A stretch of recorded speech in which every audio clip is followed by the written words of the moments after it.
right. You know that a nigga like me can change your life, oh baby. Everything you do is amazing. I think you are.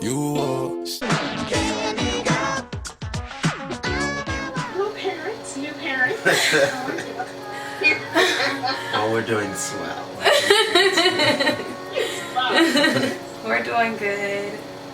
So, Dad, she was telling me that you had some concerns about homework, and I get it. I totally understand it. One thing I did explain to her was that this is a group decision. You know, it's not just mommy. Right. So the purpose of this consultation is so you can kind of get to know who I am and see what happens with homework, okay? And just get some questions answered out there. And if you choose to move forward with the homework, great. If you do not, it's still fine. What usually happens for folks who are just really, really concerned about homework, they have the first baby in the hospital, and after they have that experience, they come back to me like, yo, so we're going to do this homework this time. I'm perfectly all right with that. I need y'all to be comfortable wherever y'all go, okay?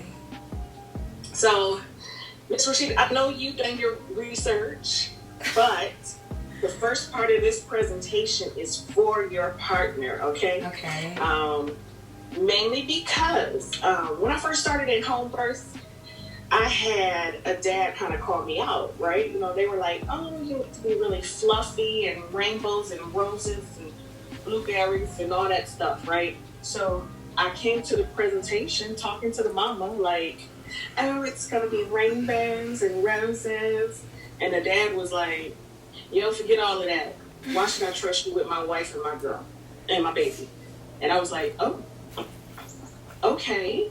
So I kind of had to step back. It's a little different. Right. So now when I start my presentation, I talk to dads about why should you trust me with your wife and your child, as well as how much does it cost? Because that's the second question.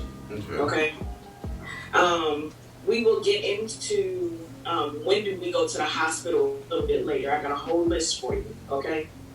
So let me share this with you. Share the little contract that we go over. Can you see that? Yes. Kind of, sort of? Better? Yeah, that's better. Okay. So, Dad, I'll tell you about myself. I am originally a nurse, and I interviewed over at Grady, and one of the homeless men was in the street like, hey, and I was like, hey, it's like Detroit, I can do this. Okay. So, over to Grady.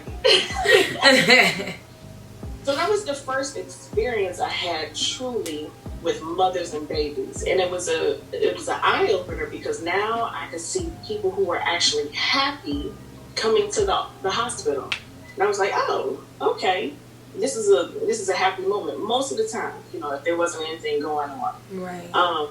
But after about 3 years, you know, you start to go, well, there has to be another side to birth.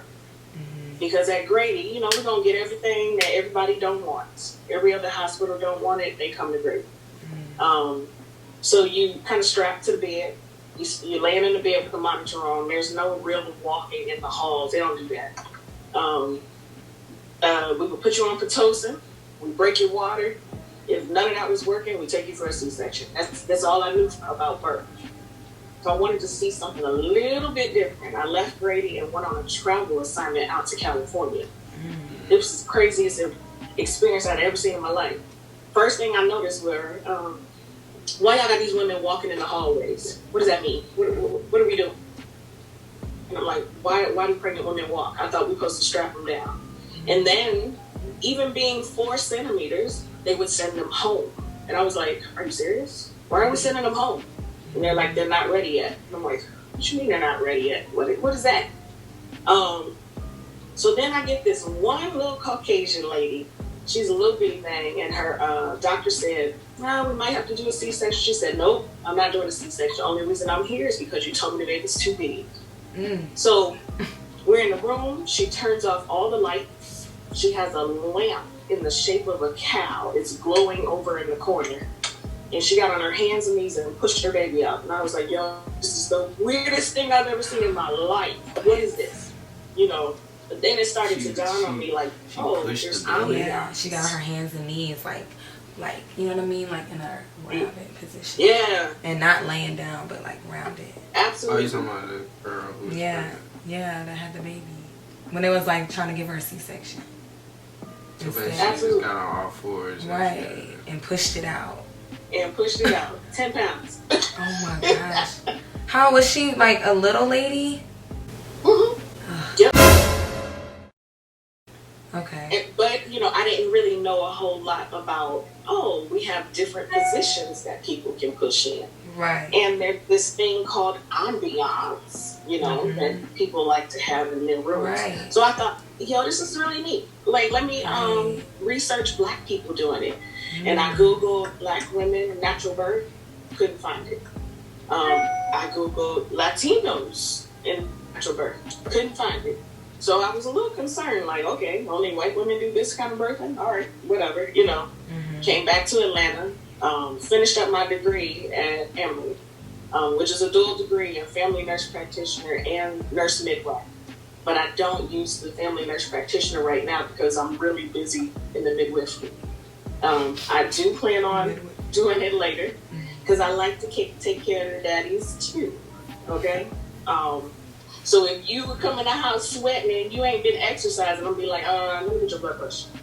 Let me talk to you for a second. What's going on? You all right? You know what I'm saying? Yeah. You got corona? What today? You got corona? See? That's how they are. Gotta make Taking care sure. of the family as a unit because everything that goes on as a family affects that belly. And so I actually was working at Atlanta Medical Center as a nurse in labor and delivery. And there was a Black woman there who was a midwife. She's been in the game for like 20 years. And she was doing water births for Black women with Medicaid. I was like, I have never seen anything like this. Right. You need help. You need me. And she was like, yeah, okay. You're right. Because she So I been stopped. doing it. So the woman I every birth she was at, I was at too. Like, hey. And I think that was the biggest thing for me. I didn't have any visuals of us doing it. And I got tired of people saying, oh my God, the guy is in the water with her. He's supporting her. And I was like, that's what dads do. What did you think? But they just assumed, especially since you were a Black dad, that you weren't going to be there. So it put a face to families. It put a face to birth options. All of that. You know what I'm saying? So that is my long journey in there. I've been doing home births for 4 years. I've been a midwife for 6 years. I probably caught about 500 babies, a little over 500. Yeah, it's been a lot of them little suckers. I can't remember all of them. But I like to tell you this so that you kind of have a background of who I am, and it's not like just some mysterious person. So that's me in a nutshell. You can look me up. I have a lot of social media, okay? I don't really hide. If we had to go to the hospital, I would go with you. In this day and age, I think they're not accepting anybody else other than a spouse. It's Right. just you, no mama, no nothing, okay? Really? But Yeah. oh, right now during Corona, the only other person allowed to go to the labor and delivery unit is you. That's it. So no one Just else is me allowed and but you and the mom. Wow. And they are, as of right now, they are swabbing mom as soon as she hits the door. Well, at the hospital, when I get to the hospital, they're going to check me for coronavirus before. Yeah, they actually put that swab in your nose and test you. It's a long stick that go like back to almost in the back of your nose, and then they're waiting for the results within 24 hours. And I was telling her, if you have a fever before they get the results back, they're separating the mom and the baby. And the baby, yeah, they are, yeah. Okay, that's just for right now. That may change. Okay, but I like to keep people aware of what the policies are right now, Because we didn't so know. that you own choices. Right. Like, I'm gonna kind of educate you through the entire process. Now at a clinic, they're gonna be like, call us for these 4 things: the water break, your contractions are every 5 minutes, you see blood or the baby's not moving. That's it. They don't talk about nothing else. I try to prepare you for the entire birth, the signs of birth, everything that comes with birth, but I also prepare you for postpartum. Yes. Can you explain what that is to him? Because he doesn't. Postpartum? Yeah. That is just, we call it the 4th trimester. So every woman has 3 different trimesters. You know, this first trimester she's in right now, she goes through certain things like the nausea and all this fun stuff. And then by 2nd trimester, we're getting a bump and we're feeling a lot better. That's, you know, midway through the pregnancy. We're taking pictures, we're showing it off, we're finding out what we're having. By the 3rd trimester, we're feeling heavy, we're tired, we're ready to have this baby, get it over with. So then we have the baby, and then there is postpartum period, the time after birth. So I call it their 4th trimester, just because this is a period where the body now has to go from pregnant back to a new normal. Sometimes hormones are off. You know, she may have depression. She may feel lonely. It may be hard to adjust to going back to work with a baby. Just all these different things that come up that you never really thought about. So I try to get y'all ready for that. All right. Okay. Okay? Cool. Okay. Let me keep going. So, why home birth? She has told me why she would like to do home birth. I know you're on the fence, a little skeptical, but it's all good. Just once we finish this lovely information, you two sit down and talk about it, okay? There's going to be less intervention. A lot of times when you go to a hospital, we need to get you off the board. That's what we call it. And I tell people, when you hit that door, the time clock starts, because I don't have time for you to stay in this room in the hospital forever. So at least by day 3, if you have not had a baby, and we've done all these things to try to get you to have a baby, you will be having a C-section.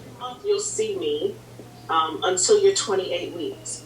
In the office, in the clinic office, their visits are about 15 to 20 minutes average. All of my visits are an hour, except for the very first one, which is 2 hours. I like to go over everything. Why did your grandmama and them have a hang down on your tummy? Like, I want to know all of it. You know what I'm saying? Because you'll be surprised some things are really related. And moms will just blow off stuff. And I'm like, Or let's say maybe you've been telling her you need to eat better. And she's like, I'm fine, leave me alone. And now here I come going, what did you eat?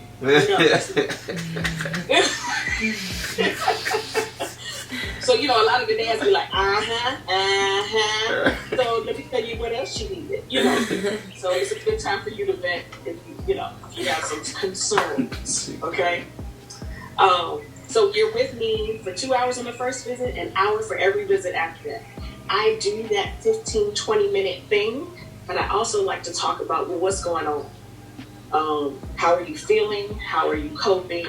How's your sex life now? You know, all that good stuff. Sometimes mamas don't want to do it. So I got to get to the bottom of that. Why don't you want to do it? Do you need some foreplay? What's up? Do you need, you know, and the guy would be like, what I need to do? I'll be like, hey, wash the dishes. That's very exciting for a mama. You know, it'll be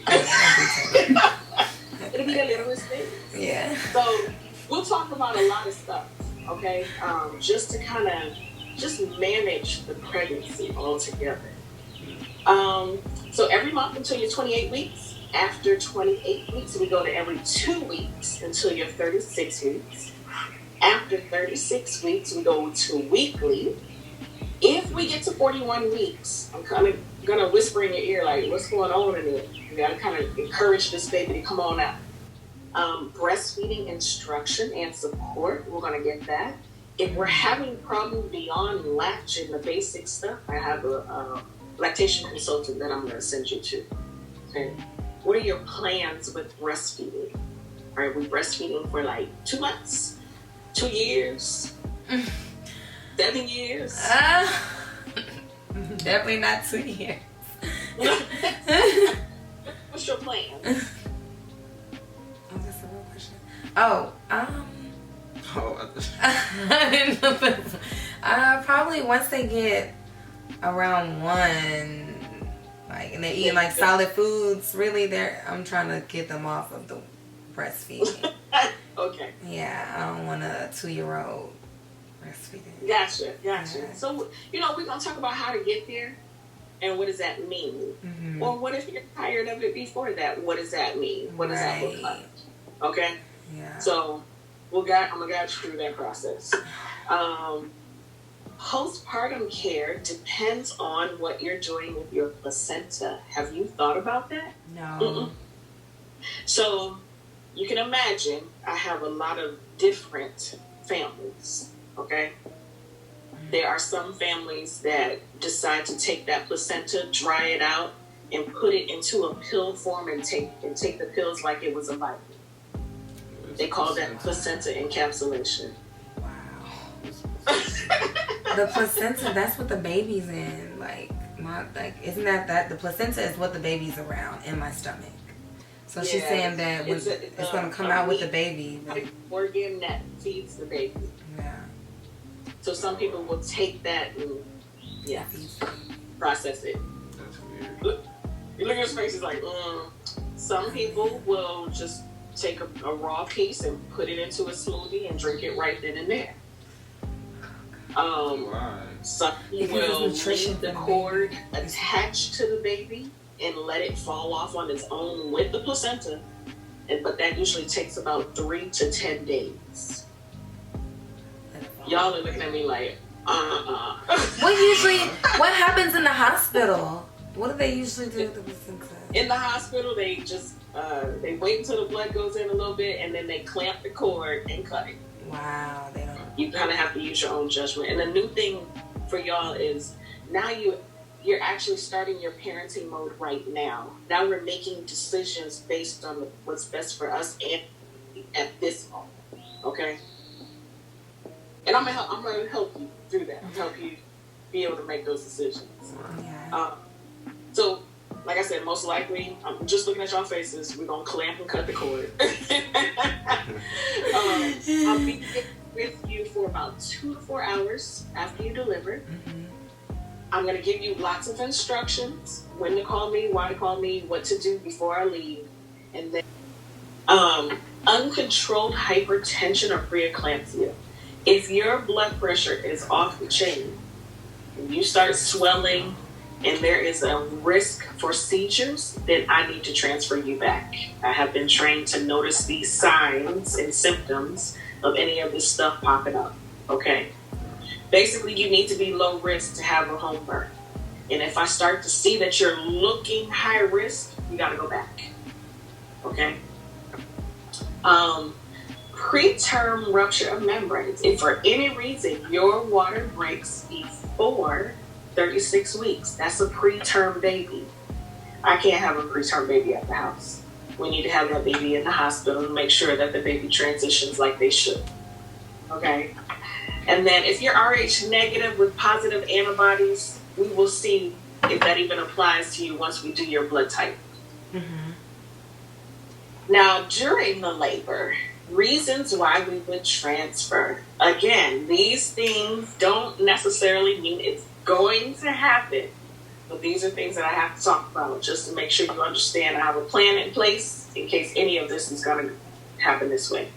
So fetal distress, that means your baby's heart rate is dropping, and I have a Doppler that I'm listening to your baby with. So if I'm listening to your baby and that heart rate does not sound like it should, and you're nowhere near delivery, yeah, we have to go. Because I need to get you on a monitor so that we can see a continuous monitor and make sure that your baby is good. Okay? Prolapse cord. This tends to happen for moms who have a lot of fluid in their belly. So there will be some moms, I'll feel their belly and go, you got a lot of fluid in here. I need you to eat this, do that to get that back correct again. Or my diabetic mamas, they tend to have a lot of fluid as well. But if they have a lot of fluid in their belly, this baby is dancing around, playing around, the head's not in the pelvis, and they pop that bag of water, then the cord comes out first and the head comes on top of it. If that happens and we're not near delivery, yeah, we need to go to a hospital. Okay? Uterine rupture, that tends to happen for people who have had a C-section before, because the scar where they were cut is weak. So it's a possibility when they go into labor that that weak scar could actually open up.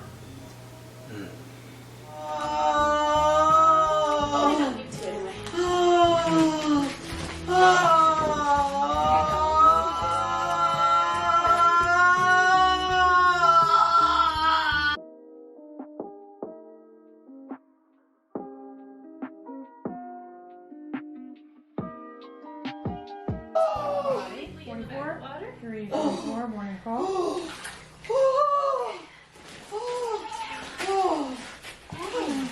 That was beautiful. There was.